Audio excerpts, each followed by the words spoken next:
श्रद्धा और विश्वास के साथ में दोनों पति पत्नी ने वरुण देव की तपस्या की। बताया है कि वरुण देव प्रसन्न होकर के वहीं पर आ गए और कहा कि मैं तुमसे प्रसन्न हूँ, हमसे वरदान मांग लो।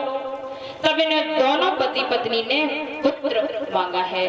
वरुण देव ने वरदान दिया, कहा मैं तुम्हें ये वरदान देता हूँ, तुम्हारे पुत्र पैदा होगा, लेकिन एक शर्त है, जो तुम्हारा प्रथम पुत्र होगा उसकी तुम्हें बलि चढ़ानी पड़ेगी। बलि चढ़ाना, उसके बाद में जो पुत्र पैदा हो उनको आप रख लेना।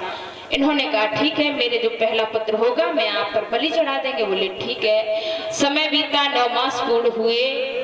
मैया तारा के गर्भ से एक बालक ने जन्म लिया। 5 दिन हो गए, वरुण देव इंतजार कर रहे कि अब चढ़ाएगा बलि, अब चढ़ाएगा, लेकिन हरिश्चंद्र ने मोहवश बलि नहीं चढ़ाई।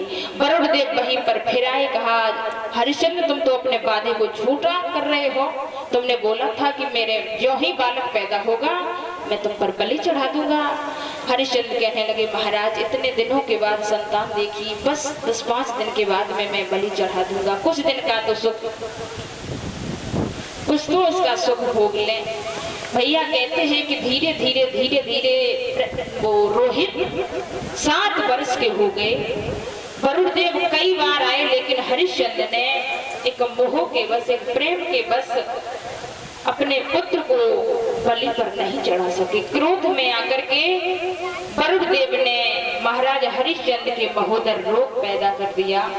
तब इन्होंने अजीगर के पुत्र सनुसेव की बलि चढ़ाई है, और उसी दिन से प्रण किया है कि आज के बाद मेरी जान भले ही चली जाए, जो मैं कहूंगा वही करूंगा, मरते मरते झूठ नहीं बोलूंगा।